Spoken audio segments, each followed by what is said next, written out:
Hello class, my name is Ankit Kumar. I welcome you on our YouTube platform channel. Okay. आज इस session में हम Indian polity के कुछ important MCQs discuss करने वाले हैं जो कि आपके upcoming exams like EPFO, UBPCS, BPSC और फिलहाल यूकेपीएससी ने भी अपना नोटिफिकेशन रिलीज कर दिया है। इन सारे एग्जाम्स के लिए ये मोस्ट इंपॉर्टेंट होने वाले हैं। ठीक है।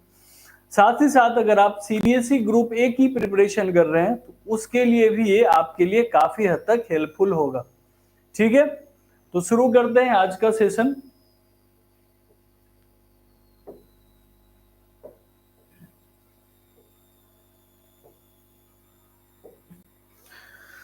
क्वेश्चन नंबर 1 को देखो, आपके स्क्रीन पे है। क्या कह रहा है?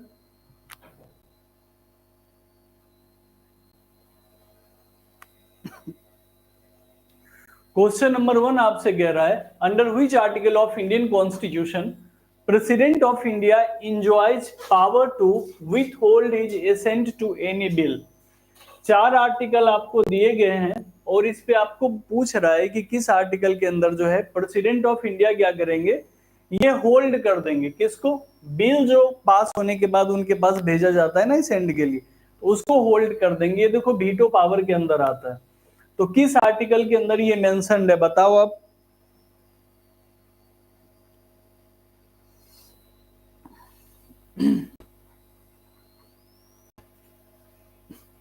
जल्दी से आंसर कीजिए इसका। क्या होगा इसका आंसर? इसका राइट आंसर होगा आर्टिकल 111। आर्टिकल 111 के अंदर जो है प्रेसिडेंट को वीटो पावर दिया गया है कि वो विथ होल्ड कर सकते हैं किसी भी बिल को। बेसिकली देखो, किसी भी बिल को क्या, ये ऑर्डिनरी बिल को विथ होल्ड कर सकते हैं, क्योंकि अगर आप कॉन्स्टिट्यूशनल बिल की बात करें कि कॉन्स्टिट्यूशनल अमेंडमेंट बिल की, तो इसको क्या करेगा कि अगर दोनों हाउस से वो पास हो चुका है तो प्रेसिडेंट को असेंट देना मस्ट हो जाता है। या अगर हम बात करें मनी बिल की, तो अगर हम मनी बिल की बात करेंगे जो कि आपको आर्टिकल 110 के अंदर देखने को मिलता है, तो मनी बिल पास ही किया जाता है प्रेसिडेंट के परमिशन के ऊपर। तो क्या होता है कि इसके ऊपर क्या है कि उनको असेंट देने की जरूरत होती नहीं है। ठीक है। कुछ और आर्टिकल्स मेंशन्ड है। तो आर्टिकल 108 किसके बारे में बात करेगा? तो आर्टिकल 108 जो है ये ज्वाइंट सेशन की बात करता है। किसकी बात करता है? Joint session of both house of parliament. और ये कब होता है ज्वाइंट सेशन? देखो, कोई भी ऑर्डिनरी बिल हो, अगर ऑर्डिनरी बिल को क्या करता है कि एक हाउस पास कर रहा है और दूसरा हाउस बार बार रिजेक्ट कर दे रहा है, तो क्या करेंगे, प्रेसिडेंट ज्वाइंट सेशन को बुलाएंगे। कहां पे बुलाएंगे? कोई भी जगह जो सूट करे, मतलब जहां पे भी अपने पार्लियामेंट हाउस में इसको बुलाएंगे। और इसको हेड कौन करेगा, इस ज्वाइंट सीटिंग को प्रिसाइड कौन करेंगे? तो वो आपके कौन होंगे? चेयरमैन और स्पीकर ऑफ लोकसभा। जो स्पीकर ऑफ लोकसभा है वो इसको प्रिसाइड करेंगे। ठीक है।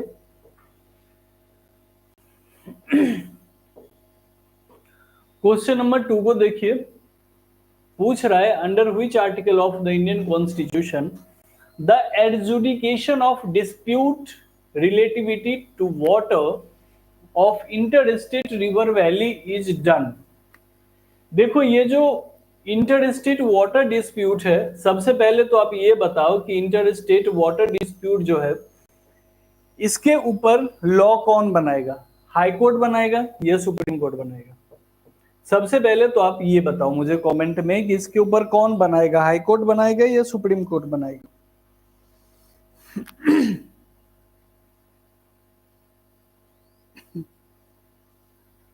कौन करेगा इसके ऊपर?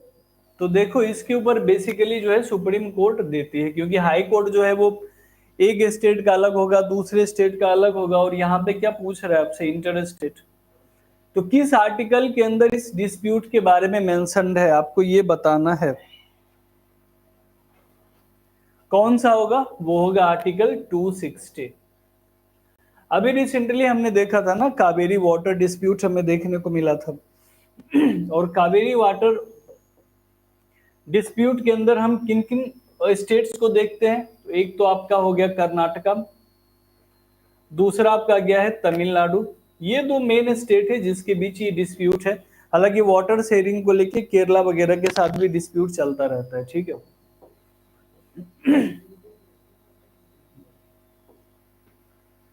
पूछा जा रहा है आपसे, which part of the constitution envisages a 3 tier system of panchayat. कहां पे आपको पंचायत का 3 level 3 tier स्ट्रक्चर देखने को मिलता है, किस पार्ट के अंदर देखने को मिलता है, आपसे पूछा जा रहा है। पार्ट 4, पार्ट 10, पार्ट 11 और पार्ट 12, कहां पे आपको देखने को मिलेगा? राइट आंसर कीजिए।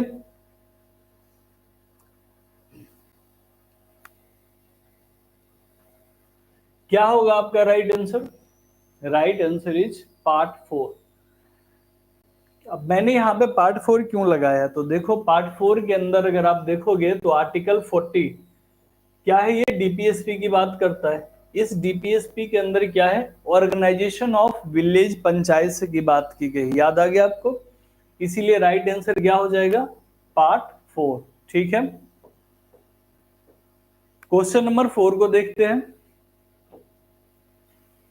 Which one of the following article of the Indian Constitution provided for all India services? किस आर्टिकल के अंदर ऑल इंडिया सर्विसेज की बात की गई है, बताइए। देखो ऑल इंडिया सर्विसेज जो है ना, ये इसके अंदर यूपीएससी की जो आप प्रिपरेशन कर रहे हो तो 3 सर्विसेज आते हैं इसके अंदर। एक होगा आईपीएस का, दूसरा होगा आईएएस का, और तीसरा क्या होगा? आईआरएस होगा, इंडियन रेवेन्यू सर्विस। अगर आप आईएफएस की बात करोगे, इंडियन फॉरेन सर्विस, तो ये ऑल इंडिया सर्विस के अंदर नहीं आता है, ठीक है। तो किस आर्टिकल के अंदर आपको देखने को मिलेगा ये? तो राइट आंसर क्या होगा? आर्टिकल 312। आगे चले।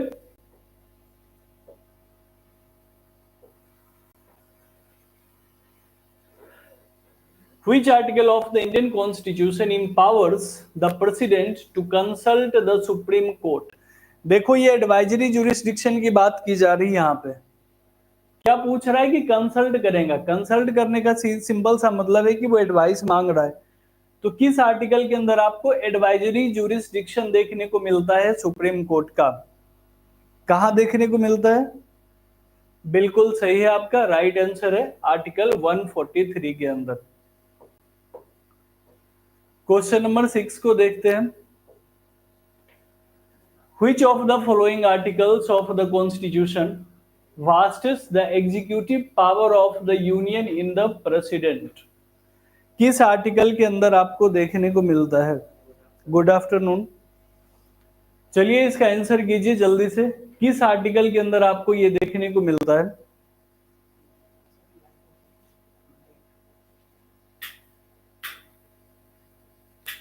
कौन सा होगा? बिल्कुल सही है, आर्टिकल 53। आर्टिकल 53 के अंदर ये आपको देखने को मिलेगा। आर्टिकल 52 की बात करें तो आर्टिकल 52 किसके बारे में बात करता है? तो आर्टिकल 52 क्या करेगा? ये ऑफिस ऑफ प्रेसिडेंट के बारे में बात करेगा। और आर्टिकल 54 की बात करें तो ये क्या करता है? ये इलेक्शन प्रोसीजर की बात करता है। किसका? द प्रेसिडेंट ऑफ इंडिया का। ओके,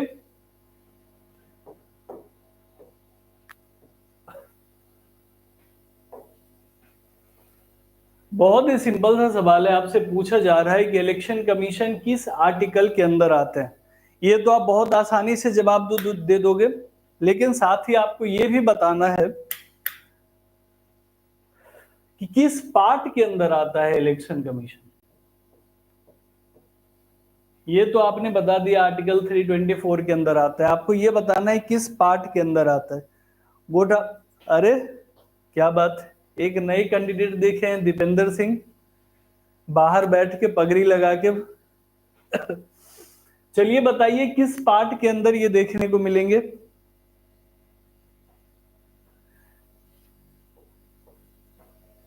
कौन सा पार्ट होगा ये? तो ये होगा पार्ट 15, ठीक है। देखो पार्ट 14 कौन सा है? पार्ट 14 क्या है? वो है election commission of India. Question number 8 को देखिए। फर्स्ट 10 क्वेश्चन मैंने बहुत ही मॉडरेट लेवल का रखा है, इसके बाद थोड़ा सा ये टफ होने वाला है। Procedure for creation of legislative council in a state has been described in which article of the constitution? किस आर्टिकल के अंदर लेजिस्लेटिव काउंसिल की बात की गई है?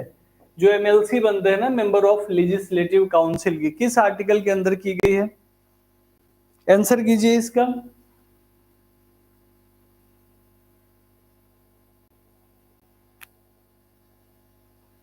राइट आंसर क्या होगा?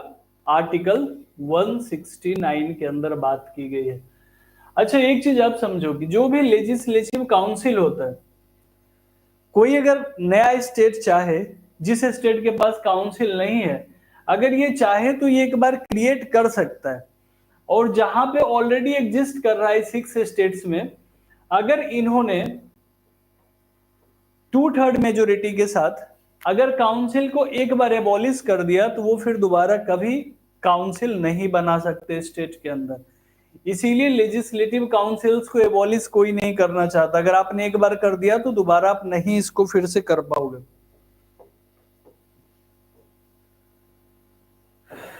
क्वेश्चन नंबर 9 देखिए, which of the constitution provisions lays down that taxes can neither be carried nor collected without the authority of law? मतलब बिना गवर्नमेंट के परमिशन के आप टैक्सेस कलेक्ट नहीं कर सकते। किस आर्टिकल के अंदर आपको ये देखने को मिलता है? तो देखो ये कौन सा होगा? ये होगा आर्टिकल 265। ठीक है। आर्टिकल 300 में अगर ए लगा दो तो आर्टिकल 300 ए क्या है? ये आपका लीगल राइट हो जाता है। क्या है ये? राइट टू प्रॉपर्टी को लीगल राइट बना दिया गया। ठीक है। और कब बनाया गया था? तो 44th कॉन्स्टिट्यूशनल अमेंडमेंट एक्ट के द्वारा। ये कब पास हुआ था? तो 1978 में हमने देखा था। यहां पे देखो first time non Congress government बनी थी सेंटर के ऊपर। ठीक है।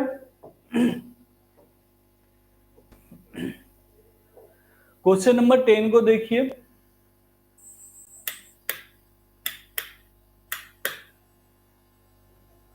The fundamental duties are mentioned in the following part of the Constitution. Fundamental duties कहां पे आपको mentioned दिखता है? बिल्कुल सही आपका राइट आंसर, पार्ट 4A के अंदर। अच्छा, एक चीज बताओ कि फंडामेंटल ड्यूटीज को हमने एडॉप्ट कहां से किया था? स्वर्ण सिंह कमेटी ने रिकमेंड किया था फंडामेंटल ड्यूटीज को लेके। इंदिरा गांधी का टेन्योर था। 42nd अमेंडमेंट एक्ट 1976 से हमने इसको ऐड किया था। तो कहां से हमने बोरो किया है? बिल्कुल सही है, रसिया से हमने इसको बोरो किया है। ठीक है।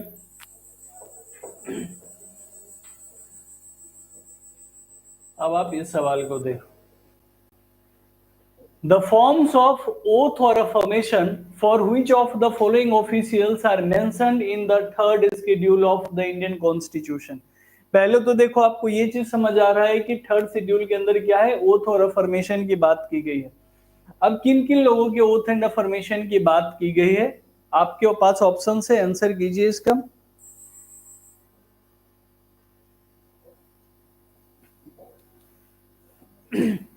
क्या होगा इसका राइट आंसर? आंसर कीजिए 11 का।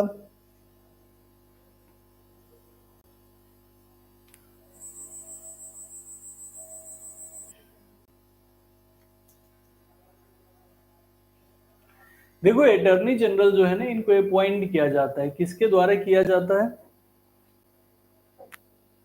तो प्रेसिडेंट ऑफ इंडिया के द्वारा किया जाता है। आपको पता है? पता है ना ये बात? अगर ये पता है तो आप इसको एलिमिनेट करोगे तो एक ऑप्शन तो आपका यहां से एलिमिनेट हो जाएगा। दूसरा क्या है? चीफ इलेक्शन कमिश्नर की बात की गई है। चीफ इलेक्शन कमिश्नर को भी अपॉइंट किया जाता है। किसके द्वारा किया जाता है? एक कमिटी होती है जो उसको अपॉइंट करेगी, जिसमें हमारे प्राइम मिनिस्टर होंगे, लीडर ऑफ ओपोजिशन होंगे, और एक और मिनिस्टर होंगे जिसको प्रधानमंत्री ही अपॉइंट करेंगे। तो राइट आंसर क्या हो जाएगा इसका? D only. देखा, आराम से आप इलिमिनेट करके इसको आंसर कर देते।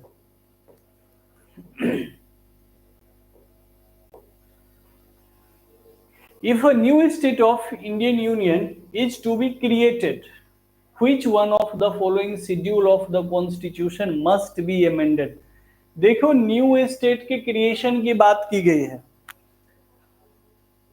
तो कहां पे आपको दिखने को मिलेगा ये बताना है आपको। फर्स्ट शेड्यूल के अंदर, सेकेंड, थर्ड, फिफ्थ, कहां पे आपको दिखेगा फॉर्मेशन ऑफ न्यू स्टेट। देखो आर्टिकल 1 to 4 जो है वो पार्ट 1 है हमारा इंडियन कॉन्स्टिट्यूशन का, और फर्स्ट शेड्यूल भी है। तो कहां पे देखने को मिलेगा, फर्स्ट शेड्यूल के अंदर, ठीक है। और यहां पे भी दो आर्टिकल है। आर्टिकल 1 क्या कहता है, India that is Bharat is a union of state, ठीक है।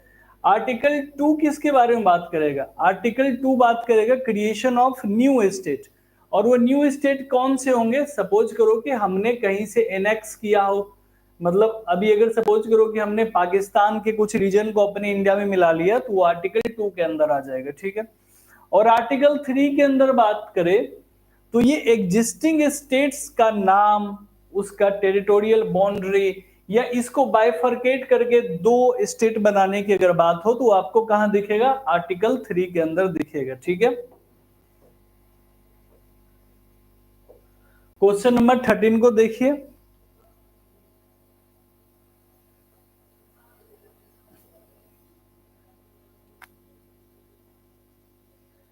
Which of the following statement correctly describe the fourth schedule of the Constitution of India? देखो फोर्थ शेड्यूल की बात की गई, फोर्थ शेड्यूल में क्या मेंशन है, अगर आपको पता है तो आप इसको आसानी से कर लोगे। It listed the distribution of power between the union and state. Distribution of power, हजम नहीं हो रही है बात, क्या होगा इसका राइट आंसर कीजिए। देखो बिल्कुल सही आपने किया है। फोर्थ शेड्यूल के अंदर क्या मेंशन है, अपर हाउस के अंदर जो सीट की शेयरिंग होती है ना, जिसे हम राज्यसभा कहते हैं, तो राज्यसभा में जो सीट की शेयरिंग होती है वो कहां देखने को मिलती है, हमें फोर्थ शेड्यूल के अंदर देखने को मिलता है, ठीक है। लैंग्वेज की अगर बात करें तो लैंग्वेज हमें किस शेड्यूल के अंदर देखने को मिलेगा, बताइए। लैंग्वेज किस शेड्यूल के अंदर देखने को मिलता है, तो लैंग्वेज हमें कहां दिखेगा, तो लैंग्वेज हमें दिखेगा 8th शेड्यूल के अंदर। और आपसे एक और यहाँ पे टर्म है कि provision regarding administration of tribal areas, तो ये आपको कहां दिखता है, तो ये दिखता है 6th शेड्यूल के अंदर, ठीक है।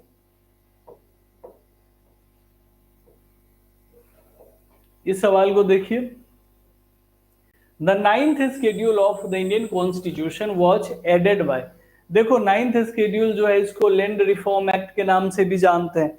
पहली बार फंडामेंटल राइट्स को कर्टेल किया गया था यहाँ पे, तो क्या है ये, बिल्कुल सही है आपका राइट आंसर क्या होगा, फर्स्ट अमेंडमेंट एक्ट। कब आया था ये, 1951 में। देखो यही वजह है कि हमारा जो इंडियन कॉन्स्टिट्यूशन है उसके नेचर को क्या बोला जाता है, नाइदर फ्लेक्सिबल नॉर रिजिड। इसका क्या मतलब है, इसका मतलब ये है कि हम एडॉप्ट करने के लिए चीजों को तैयार रहते हैं। देखो विद इन ए ईयर हमने एक अमेंडमेंट कर दिया था। 42nd अमेंडमेंट एक्ट कब आया था ये, तो ये आया था 1976 में, इंदिरा गांधी के टेन्योर में ये देखने को मिला था। अब मैच कीजिए इसको, लिस्ट 1 को लिस्ट 2 से आपको मैच करना है।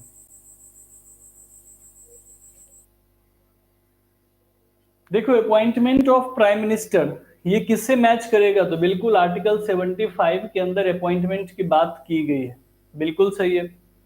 अगर हम आर्टिकल 54 की बात करें तो ये इलेक्शन प्रोसीजर बताता है किसके बारे में, प्रेसिडेंट ऑफ इंडिया के बारे में, ये भी आपको पता है। तो आप मैच करो कि इसमें से राइट आंसर होगा क्या, मैच कीजिए। दो तो आपके सामने दिए गए हैं, बिल्कुल सही है 14 का। एक मिनट, ये क्वेश्चन कौन सा है, ये है क्वेश्चन नंबर 15। मैच कीजिए इसका, बिल्कुल सही है आपका राइट आंसर, इसका क्या हो जाएगा, ए हो जाएगा। ये किससे इससे मैच कर रहा है, बिल्कुल आमने सामने सारी चीजें आपको मेंशन रहे, ठीक है। आर्टिकल 164 क्या है? Appointment of chief minister and council of state. अगर आपसे आर्टिकल 163 पूछा जाए तो ये क्या है? यहाँ पे काउंसिल ऑफ मिनिस्टर्स के अपॉइंटमेंट की बात की जाएगी, ठीक है। आर्टिकल 74 आपसे पूछा जाए तो ये क्या है? आर्टिकल 74 भी सेम मैनर में होगा कि सेंटर में council of state headed by a prime minister to aid and advise the president of India. और 163 में क्या हो जाएगा? Council of minister in state headed by a chief minister to aid and advise the governor of that state, ठीक है। Question number 16 को देखिए। आपसे पूछा जा रहा है कि राइट टू इक्वालिटी किस आर्टिकल के अंदर आपको देखने को मिलता है? कहां आपको देखने को मिलता है राइट टू इक्वालिटी? देखो, जब ओरिजिनली 7 राइट्स हमें मिले हुए हैं, अभी फिलहाल 6 राइट्स है फंडामेंटल राइट्स के अंदर। तो पहला है राइट टू इक्वालिटी, उसके बाद क्या है? फ्रीडम, उसके बाद कौन सा है? Against exploitation, right to privacy, बहुत सारे हैं। इसका राइट आंसर क्या होगा? बिल्कुल सही, क्या है? Article 14 to article 18। आर्टिकल 14 किस बारे में बात करता है? तो आर्टिकल 14 बात करेगा इक्वालिटी बिफोर लॉ की बात करेगा। आर्टिकल 15 की बात करें तो ये बोलता है कि आप डिस्क्रिमिनेशन नहीं कर सकते हो on the basis of place of birth, sex, gender, इन सब के रेस, इन सब के बेसिस पे आप डिस्क्रिमिनेशन नहीं करोगे। 16 के अंदर क्या है? अपॉर्चुनिटी की बात की गई है। 17 क्या है? एबोलिशन ऑफ अनटचेबिलिटी है। और 18 क्या है? एबोलिशन ऑफ टाइटल्स है। कभी कभी आपसे सवाल पूछ लेता है कि जो भारत रत्न दिया जाता है, ये जो भारत रत्न है, क्या ये इसको वायलेट करता है आर्टिकल 18 को? तो बिल्कुल नहीं करता है, क्योंकि भारत रत्न टाइटल की कैटेगरी से बाहर रखा गया है। चाहे पद्म श्री हो या भारत रत्न हो, इन सबको बाहर रखा गया, इसीलिए वो वायलेट नहीं करेगा। इस क्वेश्चन को देखिए।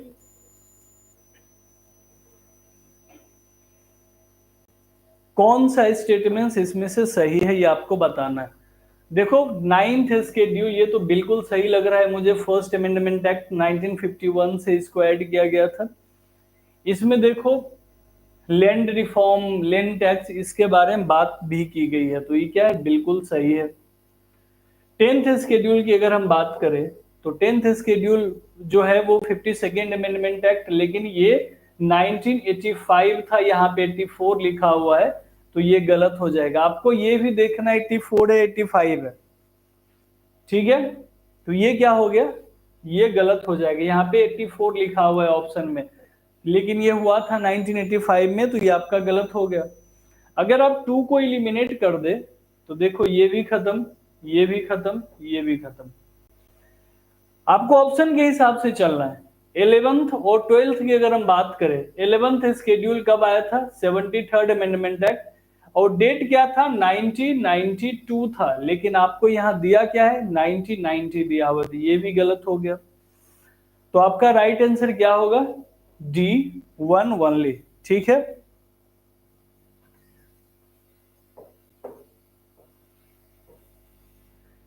एटीन को देखिए आप।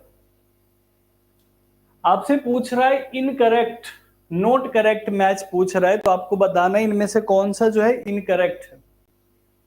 लैंग्वेज 8 शेड्यूल के अंदर है, देखो ये बिल्कुल ही सही है। Oath and affirmation 2nd schedule, ठीक है, देखते हैं। Allocation of seats in the office of council of state 4th schedule, ये भी सही है। क्या होगा इसका राइट आंसर? बिल्कुल सही। और ये क्यों होगा? क्योंकि ओथ एंड अफर्मेशन की बात करें, बताइए कमेंट में किस शेड्यूल के अंदर ये मेंशन्ड है? ओथ एंड अफर्मेशन किस शेड्यूल के अंदर ये मेंशन्ड है? बिल्कुल सही, क्या होगा? 3rd शेड्यूल के अंदर, यहां पे लिखा हुआ है 2nd शेड्यूल। नील सिंह, आज बहुत डिले हो गया, आपने मिस कर दिया। 18 क्वेश्चन हम कंप्लीट कर चुके हैं।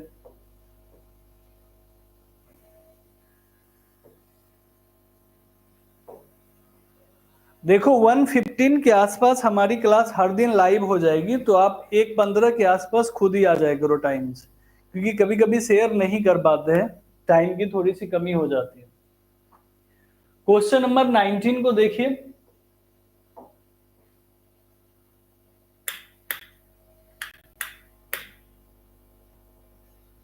Consider the following statement related to article 368 of the Indian constitution. Article 368 के अंदर क्या है, एमेंडिंग पावर्स है, एमेंडमेंट प्रोविजन जो है उसके बारे में बात होती है। ठीक है, क्या होगा करेक्ट स्टेटमेंट आपसे पूछा जा रहा है। देखो इलिमिनेट करो ना। पहला स्टेटमेंट क्या है, a constitutional amendment bill can be passed at joint session of parliament in case of deadlock between the two houses. देखो अमेंडमेंट बिल को कभी भी ज्वाइंट सेशन में पास नहीं किया जा सकता है, 2/3 मेजोरिटी के साथ। मोस्टली अमेंडमेंट बिल को क्या होता है ना कि 2/3 मेजोरिटी के साथ पास करना पड़ता है, वो भी स्पेसिफिक पास करना पड़ता है। अगर वन इलिमिनेट हो गया तो ये भी गया, ये भी गया, ये भी गया। मैं तो पढ़ भी नहीं रहा हूं, ऑप्शंस के हिसाब से राइट आंसर क्या हो जाएगा आपका, सी ओनली। ज्वाइंट सेशन की जो बात की गई है वो हमें कहां पे देखने को मिलता है, तो वो हमें ऑर्डिनरी बिल के अंदर देखने को मिलता है। किस आर्टिकल के अंदर ज्वाइंट सेशन की बात की गई है, बताइए कमेंट में। बिल्कुल सही, आर्टिकल 108 में joint session of both house of parliament की बात की गई है। ठीक है, देखो बड़े क्वेश्चंस को ना इलिमिनेट करो ना। मैं 1 ओनली 2 ओनली का क्वेश्चन नहीं ला रहा हूं, इनको आप आसानी से इलिमिनेट कर सकते हैं। ठीक है, 6 schedule to the Constitution of India makes a special administrative provision in regard to the tribal areas in। अब वो कौन सा 4 स्टेट है जहां पे 6 शेड्यूल आपको देखने को मिलता है, कौन सा है?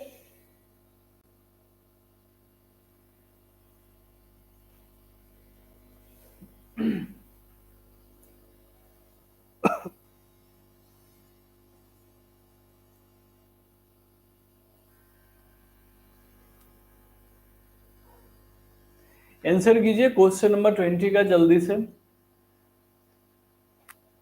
नील सिंह, आप दोनों का ही आंसर सही है। क्या है, असम, मेघालय, त्रिपुरा एंड मिजोरम।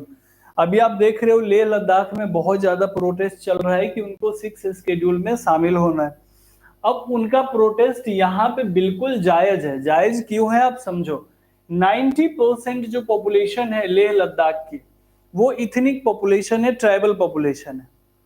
और दूसरा क्या, एक फ्रेजाइल जोन में वो है, तो उनको मिल जाना चाहिए। हालांकि हमारी सरकार अभी सो रही है, फिलहाल इलेक्शन पे ज्यादा फोकस कर रही है। क्वेश्चन नंबर 21 को देखते हैं। 4 आर्टिकल्स दिए गए, आपको मैच करना है, कीजिए मैच।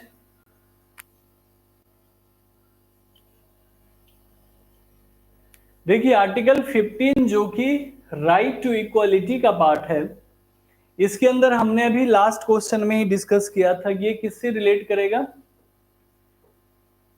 डिस्क्रिमिनेशन आप नहीं कर सकते on the ground of religion, race. ठीक है, एक बार अब देख लेते हैं एबॉलिशन ऑफ अनटचेबिलिटी। देखो आप उसी को मैच करो ना जिसके ऊपर आप श्योर हो बिल्कुल, तो ये क्या हो जाएगा, डी का 4 हो जाएगा।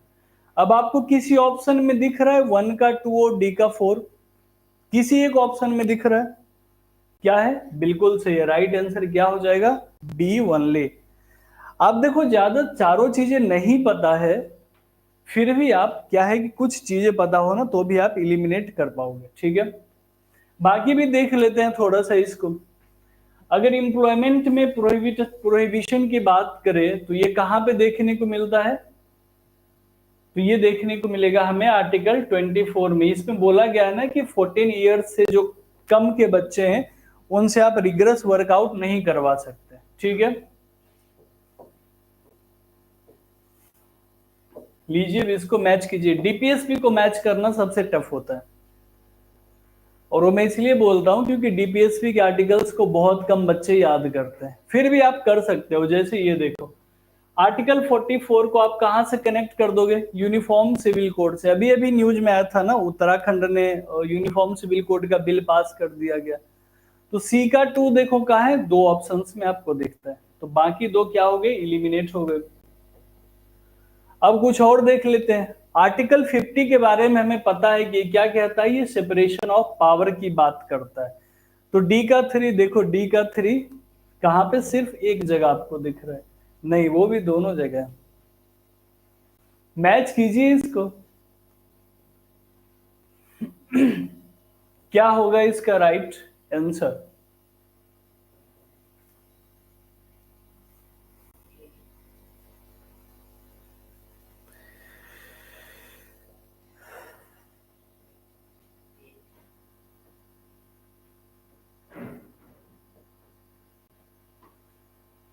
अब आप मैच करो, क्या होगा राइट आंसर, सी होगा इसका।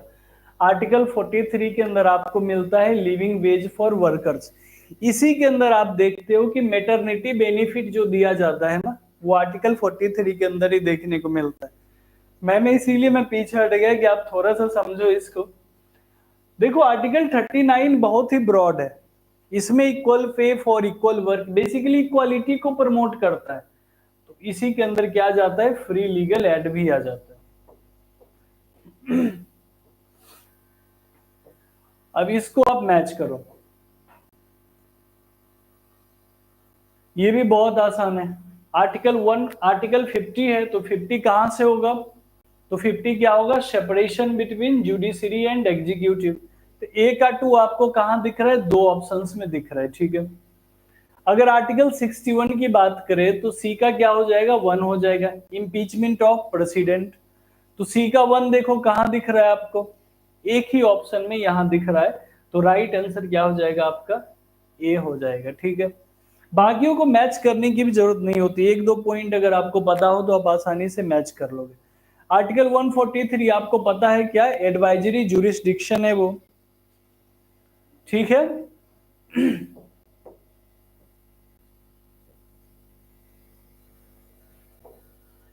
अब इस सवाल को देखिए, क्वेश्चन नंबर 24 क्या कह रहा है, the 11th schedule was inserted in the constitution of India by the 73rd amendment act of 1992। 11th schedule देखो, पंचायती राज इंस्टीट्यूशन, थ्री टायर स्ट्रक्चर, किसने बोला था, बलवंत राय मेहता कमेटी ने सजेस्ट किया था, क्या थ्री टीयर स्ट्रक्चर होना चाहिए।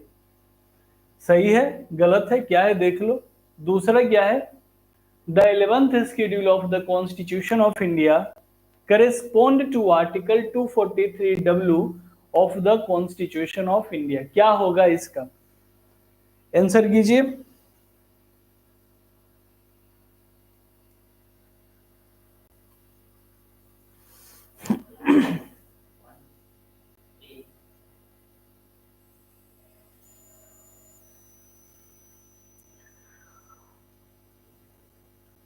आज का क्वेश्चन किसने बनाया था,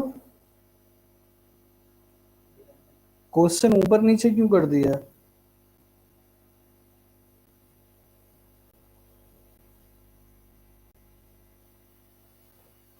क्या होगा, बिल्कुल सही, आपका राइट आंसर होगा 1 ओनली, ठीक है। अगले सवाल पे चलते हैं, फिर से मैच ऑफ द फॉलोइंग। आज आपको सारा आर्टिकल याद हो जाएगा। एनुअल फाइनेंशियल स्टेटमेंट की बात की गई है, जिसको और हम किस नाम से जानते हैं, बजट के नाम से जानते हैं। हालांकि जो वर्ड बजट है ये हमारे कॉन्स्टिट्यूशन में कहीं भी मेंशन्ड नहीं है। किस आर्टिकल के अंदर हम देखते हैं एनुअल फाइनेंशियल स्टेटमेंट, तो वो है आर्टिकल 112। ए का 2 आपको कहां कहां दिख रहा है, दो ऑप्शंस में दिख रहा है, ठीक है। बाकी दोनों को पहले इलिमिनेट कर दीजिए, बी और डी को। डिफिनीशन ऑफ मनी बिल, अब डिफिनीशन ऑफ मनी बिल आपको कहां दिखेगा, तो ये कहां दिखेगा, आर्टिकल 110 के ऊपर। तो क्या है, डी का 1, अब देखो डी का 1 फिर से दोनों में है। चलिए अब आंसर कीजिए।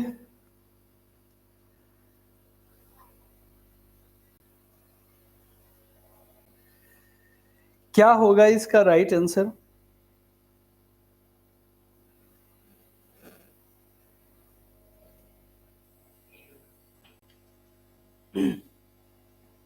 एप्रोप्रिएशन बिल कहां आ जाएगा, आंसर आ गया।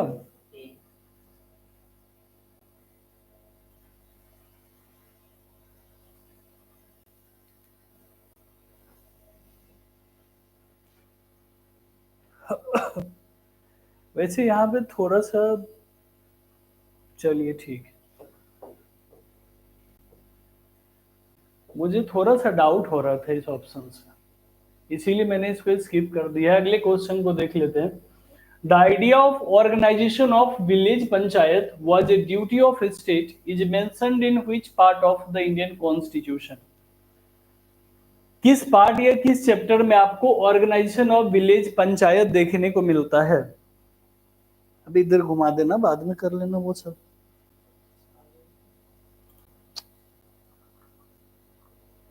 क्या करते हो, बीच में शुरू कर देते हो।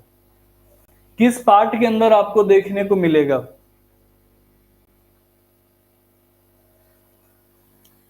क्या होगा वो? पार्ट 4 या चैप्टर 4 के अंदर आपको देखने को मिलेगा। और क्यों देखने को मिलेगा? क्योंकि आर्टिकल 40 जो हमारा है डीपीएसपी के अंदर जो मेंशन्ड है, यहीं पे तो दिया गया ऑर्गेनाइजेशन ऑफ विलेज पंचायत की बात की गई, यहीं पे की गई है ना। अगर हम चैप्टर 2 या पार्ट 2 की बात करें तो ये किससे रिलेटेड है? तो ये सिटीजनशिप से रिलेटेड है। किससे है? सिटीजनशिप से। पार्ट 3 या चैप्टर 3 की बात करें तो किससे रिलेटेड होगा? Fundamental rights. ठीक है।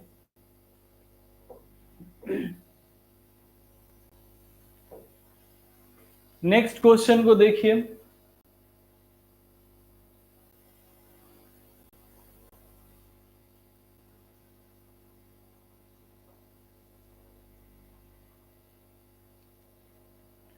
The entry public health and sanitation is included in the Constitution of India in।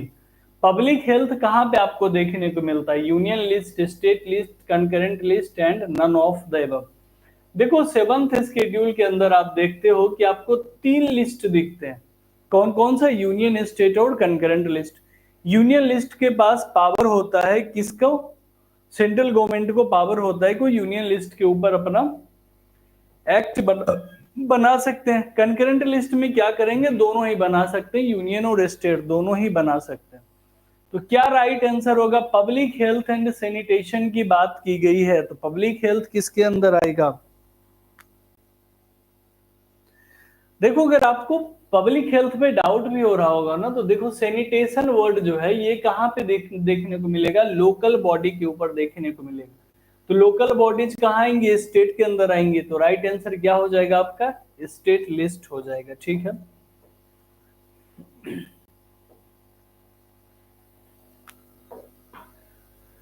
Schedule 6 के बारे में आपको इनकरेक्ट स्टेटमेंट बताना है। स्टेटमेंट 1 है the areas are administered as autonomous district over which the executive authority of the state extended. ठीक है। Second पूछ रहा है द गवर्नमेंट है the power to create new autonomous district. ठीक है। The autonomous district are provided with elected bodies known as district council. Okay. And the last one है it deals with the administration of the tribal area of Arunachal Pradesh, Manipur and Nagaland. बताइए क्या इसका right answer होगा 28 का? देखो बिल्कुल सही है। डिस्ट्रिक्ट काउंसिल की जो बात की गई है ना, ऑटोनोमस डिस्ट्रिक्ट काउंसिल की, इनके पास कंप्लीट ऑथोरिटी होती है कि रेवेन्यू को जनरेट भी करेंगे और उस रेवेन्यू को वेलफेयर के लिए उस डिस्ट्रिक्ट के अंदर यूज भी करेंगे। इसीलिए बोला जाता है जो 6 शेड्यूल है वो बहुत ही ब्रॉड फिनोमिना है उसका as compare to 5th schedule, क्योंकि 5th में आप सिर्फ रेवेन्यू को कलेक्ट कर सकते हैं, वो भी एक स्मॉल ग्राउंड पे। क्या होगा इसका राइट आंसर? इनकरेक्ट पूछ रहा है आपसे। देखो क्या होगा? D only. देखो ना यहाँ पे अरुणाचल प्रदेश मेंशन है, चलो बाकी नहीं भी पता है। अरुणाचल क्या है 6 शेड्यूल के अंदर? सिर्फ 4 स्टेट ही तो आते हैं 6 शेड्यूल में। ठीक है।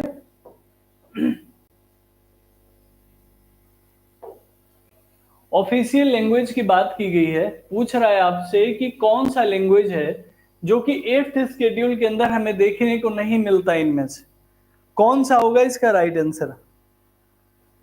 जल्दी से बताइए।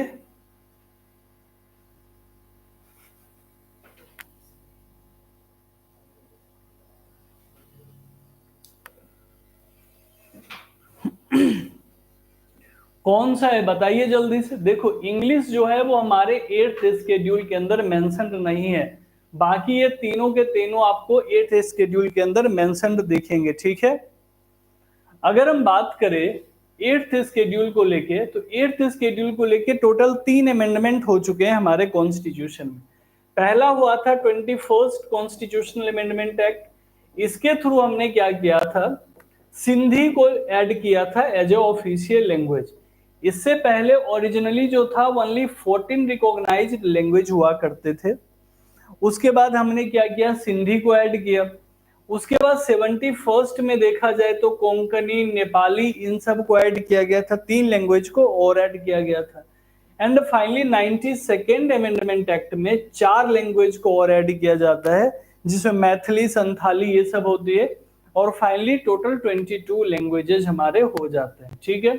तो कौन कौन से हुए हैं, 21st, 71st and 92nd, 3 amendment act भी आपको यहां से देखने को मिले हैं।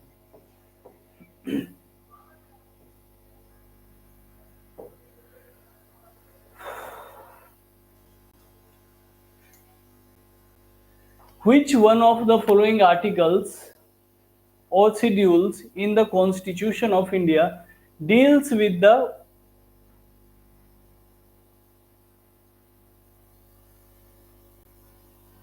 Autonomous district council?